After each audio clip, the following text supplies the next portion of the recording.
एक छोटे से कॉटन ट्रेडर ने भारत को बदलने का सपना देखा, इस बात से बिल्कुल अनजान कि एक दिन उनका यही सपना एक ऐसे बिजनेस एम्पायर को जन्म देगा जो न केवल भारत को बदलेगा बल्कि करोड़ों भारतीयों के दिल को भी जीत लेगा। ये कहानी है टाटा ग्रुप की। इंस्पायर होने के लिए तैयार हो जाइए।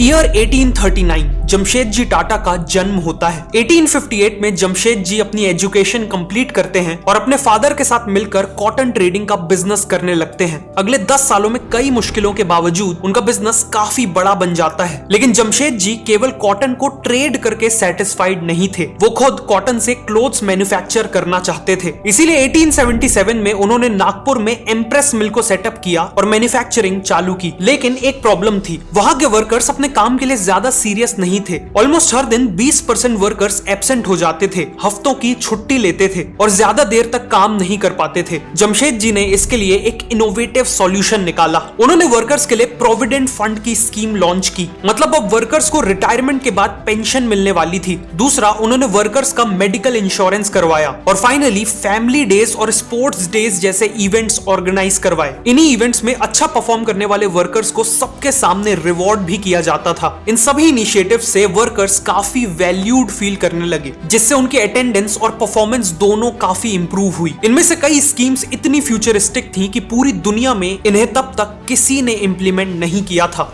1880s में जमशेद जी ने देखा कि इंडिया में इंडिपेंडेंस की डिमांड बढ़ती जा रही है। जमशेद जी का मानना था कि इंडिया को इंडिपेंडेंट होने के लिए और इंडिपेंडेंस को सस्टेन करने के लिए इकोनॉमिकली सेल्फ सफिशिएंट बनना पड़ेगा और सभी एसेंशियल प्रोडक्ट्स को इंडिया में ही बनाना होगा। इसीलिए उन्होंने अलग अलग एरियाज में और भी इंडियन बिजनेसेस बिल्ड करना चालू कर दिए। उन्होंने सबसे पहले पंचगनी के पहाड़ों में स्ट्रॉबेरी फार्मिंग की शुरुआत की, जिसका इम्पैक्ट ये हुआ कि आज भी पंचगनी स्ट्रॉबेरी फार्मिंग और जैम फैक्ट्रीज के लिए जाना जाता है। जमशेद जी ने यह भी ऑब्जर्व किया कि बेंगलोर और मैसूर का वेदर फ्रांस जैसा है, इसीलिए वो फ्रांस में ब्रीड किए जाने वाले सिल्क वॉर्म्स को इंडिया ले आए। उन्होंने बेंगलोर और मैसूर में जमीनें खरीदी, टाटा सिल्क फार्म ऑर्गेनाइजेशन की शुरुआत की और लोकल फार्मर से सिल्क वॉर्म ब्रीडिंग करवाई। उनके इसी इनिशिएटिव से इंडिया को मैसूर सिल्क और बेंगलोर मैसूर सिल्क साड़ी जैसे पॉपुलर प्रोडक्ट्स मिले। जमशेद जी अपने होम टाउन बॉम्बे को बहुत पसंद करते थे और जानते थे कि शहर की डेवलपमेंट के लिए वहां एक वर्ल्ड क्लास होटल होना बहुत जरूरी है। इसीलिए उन्होंने 1898 में द ताज महल होटल बनाना चालू कर दिया। उन्होंने पर्सनली कंस्ट्रक्शन और डिजाइन प्रोसेस में हिस्सा लिया। उनका विजन था कि होटल का हर रूम समुंदर को फेस करे और गेस्ट को ऐसा फील हो जैसे वो पानी में फ्लोट कर रहे हो। 1903 में होटल को पहली बार पब्लिक के लिए ओपन किया गया और ये पूरे बॉम्बे की पहली बिल्डिंग बनी जिसमें लाइट्स इलेक्ट्रिसिटी से जलती थी। जमशेद जी ने ऐसे और भी कई इनिशिएटिव्स लिए, लेकिन उनका सबसे इंपैक्टफुल इनिशिएटिव था स्टील का बिजनेस स्टार्ट करना। इंडिया में कंस्ट्रक्शन, रेलवेज और मैन्युफैक्चरिंग जैसी हर इंडस्ट्री को डेवलप करने के लिए स्टील की जरूरत थी। इसीलिए उनका सपना था इंडिया में ही एक स्टील प्लांट खोलना। उन्होंने अपनी लाइफ के 17 साल इंडिया में जगह जगह हाई क्वालिटी आयरन ओर ढूंढने में लगा दिए, क्योंकि स्टील बनाने के लिए आयरन सबसे इंपॉर्टेंट रॉ मटेरियल होता है। लेकिन सैडली जमशेद जी को लगातार फेलियर्स का सामना करना पड़ा। फिर अल्टीमेटली 1899 में उन्हें बंगाल प्रोविंस में रिच आयरन ओर रिजर्व्स मिल गए, जिसके बाद उन्होंने तुरंत आयरन ओर माइनिंग और एक स्टील प्लांट सेटअप करना स्टार्ट कर दिया। लेकिन अनफॉर्चुनेटली जमशेद जी खुद अपनी आंखों से इंडिया में स्टील बनते नहीं देख पाए,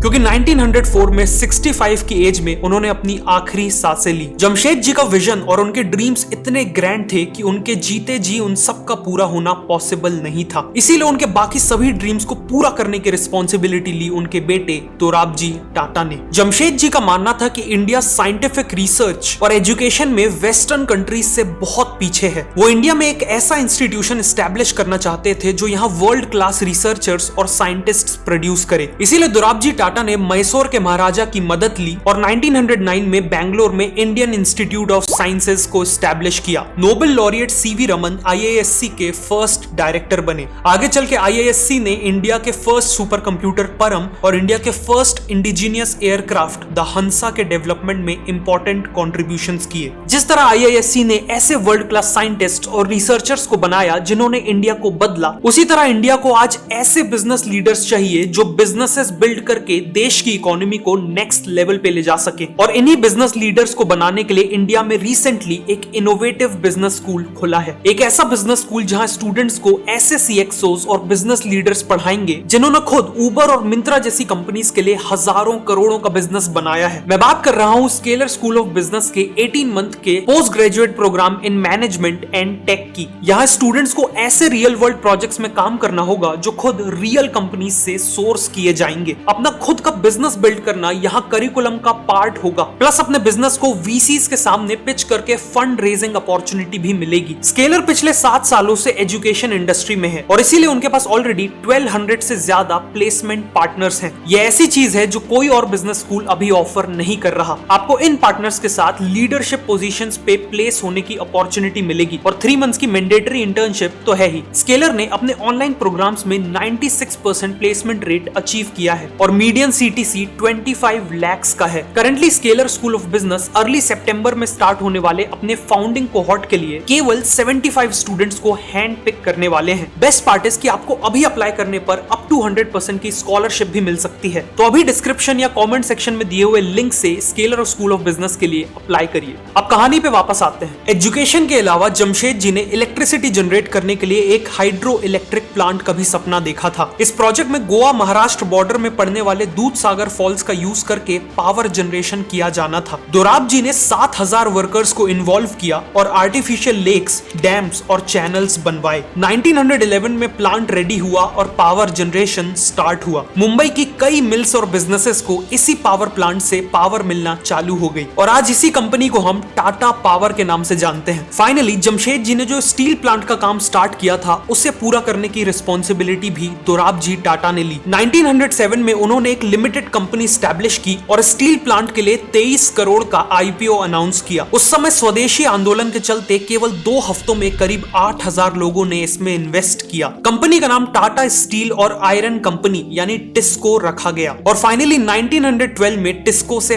पहला स्टील प्रोड्यूस होकर निकला। इसके 2 साल बाद ही 1914 में वर्ल्ड वॉर 1 चालू हो गई और ब्रिटेन की स्टील डिमांड एकदम से शॉर्ट अप हो गई। उन्हें टैंक्स, ट्रक्स, रेलवे इन सब के लिए स्टील चाहिए था। टिस्को के प्लांट ने दिन रात काम किया और इस डिमांड को पूरा किया। वॉर के खत्म होने के बाद उस समय के वाइसरॉय ने टिस्को के कंट्रीब्यूशन को एक्नॉलेज किया और जिस टाउन में टिस्को का प्लांट था उस टाउन का नाम जमशेद जी के नाम के ऊपर जमशेदपुर रख दिया और रेलवे स्टेशन का नाम टाटा नगर रख दिया। दोराब जी की लीडरशिप में टाटा ग्रुप का बिजनेस कई गुना बढ़ चुका था। 1932 में दोराब जी टाटा की डेथ हो गई और जाने से पहले उन्होंने टाटा ग्रुप को steel, power, consumer products, banking और इंश्योरेंस जैसे बिजनेसेस में डाइवर्सिफाई कर दिया था। दोराब जी टाटा के बाद 1938 में टाटा ग्रुप के चेयरमैन बने फैमिली के एक young member JRD Tata. JRD Tata ने 1925 में ही बिजनेस ज्वाइन कर लिया था और टिस्को के प्लांट में काम सीख रहे थे। वो हमेशा से एविएशन में काफी इंटरेस्टेड थे, इसीलिए 1932 में उन्होंने टाटा एविएशन सर्विसेज की शुरुआत की। ये एयरलाइन पैसेंजर्स और कार्गो ट्रांसपोर्ट सर्विसेज प्रोवाइड करने वाली इंडिया की पहली एयरलाइन बनी। इसकी पहली फ्लाइट खुद JRD टाटा ने उड़ाई थी, जिसके बाद वो इंडिया के फर्स्ट एवर कमर्शियल पायलट बन गए थे। चेयरमैन बनने के बाद JRD टाटा ने देखा कि इंडिया को सोडा ऐश और कॉस्टिक सोडा जैसे एसेंशियल केमिकल्स बाहर से इंपोर्ट करने पड़ते हैं। ये ऐसे केमिकल्स थे जो ग्लास, टेक्सटाइल्स, सोप्स और डिटर्जेंट जैसे एसेंशियल प्रोडक्ट्स बनाने के लिए काफी इंपॉर्टेंट थे। वो चाहते थे कि इन केमिकल्स को इंडिया में ही प्रोड्यूस किया जाए, इसीलिए 1939 में उन्होंने गुजरात के मीठापुर टाउन में एक केमिकल प्लांट बिल्ड किया और ऐसे ही शुरुआत हुई टाटा केमिकल्स की। वही टाटा केमिकल्स जो आज टाटा सॉल्ट को भी मैन्युफैक्चर करता है। केमिकल्स बिजनेस अच्छा चलने लगा, लेकिन JRD का ड्रीम अभी भी एयरलाइन बिजनेस को ग्रो करने का था। वर्ल्ड वॉर 2 के दौरान ब्रिटिश गवर्नमेंट ने सभी प्लेन्स को सीज कर लिया, जिस कारण टाटा एविएशन सर्विसेज रातों रात बंद हो गई। लेकिन जैसे ही वॉर खत्म हुई वैसे ही JRD ने वापस एयरलाइन बिजनेस में एंट्री करने का फैसला किया और इस तरह 1946 में शुरुआत हुई एयर इंडिया की। एयर इंडिया की क्रू को उनकी वार्म और अटेंटिव सर्विसेज के लिए जाना जाता था। उनकी फ्लाइट का फूड, क्लीनलीनेस और इन फ्लाइट एंटरटेनमेंट सब कुछ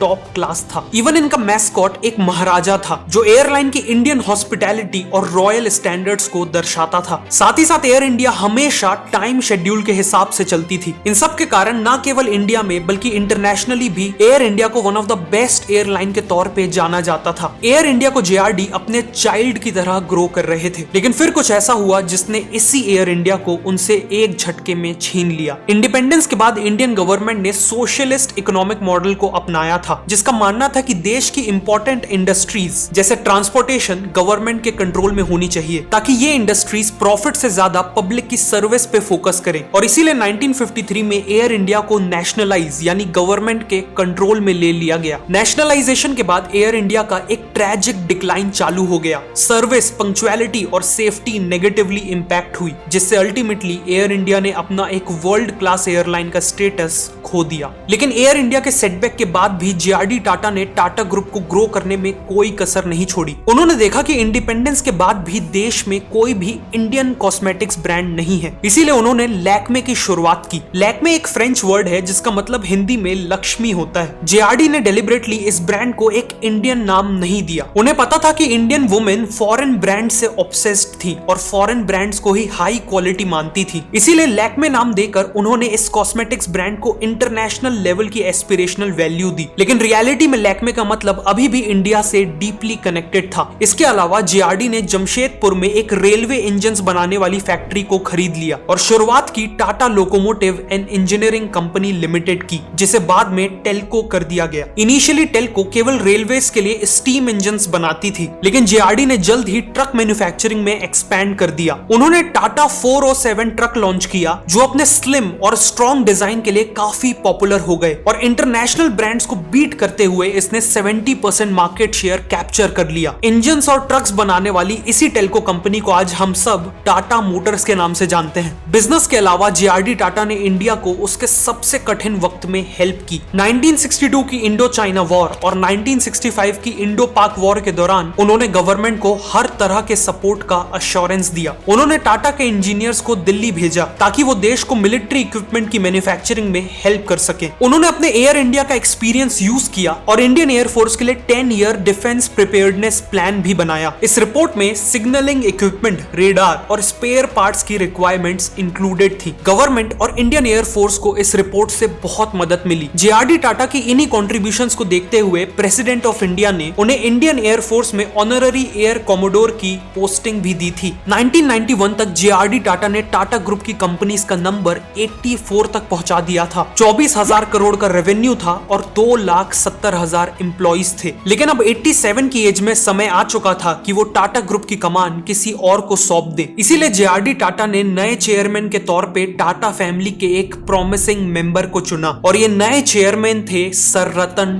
टाटा।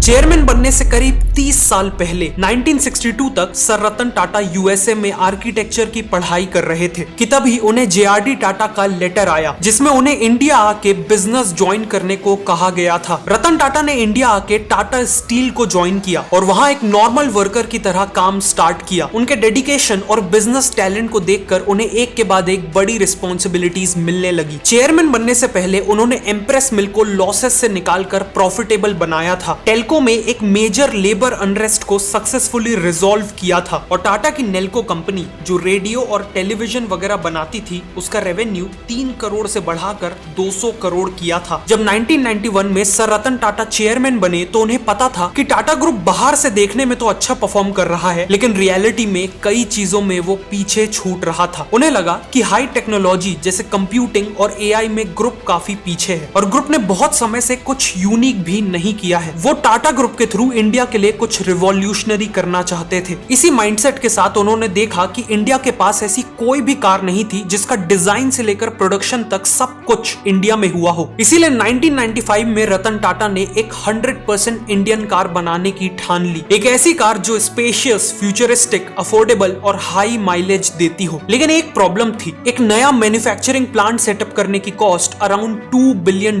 थी जो उस समय एक बहुत बड़ा अमाउंट था। इसीलिए टाटा टाटा मोटर्स ने जुगाड़ लगाया और ऑस्ट्रेलिया में निसान का एक पुराना प्लांट 1/5 कॉस्ट में खरीद लिया। इस पूरे प्लांट को डिसमेंटल करके इंडिया लाया गया और पुणे में रीबिल्ड किया गया। रतन टाटा ने खुद कार को डिजाइन करने में एक इंपॉर्टेंट रोल निभाया और फाइनली 1998 में कार को लॉन्च किया। ये एक इंडियन कार थी, इसीलिए इसका नाम रखने के लिए इंडियन से इंडी लिया गया और कार से का, और इन्हें जोड़कर बनी इंडिका, टाटा इंडिका। ऑटोमोबाइल के बाद रतन टाटा ने टेक्नोलॉजी पे फोकस किया। उन्होंने देखा कि टीसीएस का फोकस इंडियन कंपनीज को एडमिनिस्ट्रेटिव सर्विसेज जैसे डेटा एंट्री और बुक कीपिंग देने में था, जो बहुत ही बेसिक लेवल का काम था। इसीलिए रतन टाटा ने टीसीएस का फोकस एडमिनिस्ट्रेटिव सर्विसेज से शिफ्ट करके सॉफ्टवेयर सर्विसेज पे ले आया, जिसके बाद टीसीएस ने इंडिया की और इवन वर्ल्ड की बिगेस्ट ऑर्गेनाइजेशंस के लिए कस्टमाइज्ड सॉफ्टवेयर्स बनाना चालू कर दिए। रतन टाटा ने टीसीएस का आईपीओ भी लाया, जिससे कंपनी को एक्सपैंड करने के लिए फंडिंग मिली, और इन्हीं स्टेप्स से आज भी टीसीएस इंडिया की बिगेस्ट आईटी कंपनी है। टीसीएस की सक्सेस के बाद सर रतन टाटा ने वापस टाटा मोटर्स पे फोकस किया। उन्होंने देखा कि इंडिया की मेजॉरिटी मिडिल क्लास पॉपुलेशन एक कार अफोर्ड नहीं कर सकती, इसीलिए पूरी फैमिली को मजबूरी में एक स्कूटर में कंजेस्टेड होके जाना पड़ता है, जो बहुत अनकंफर्टेबल और अनसेफ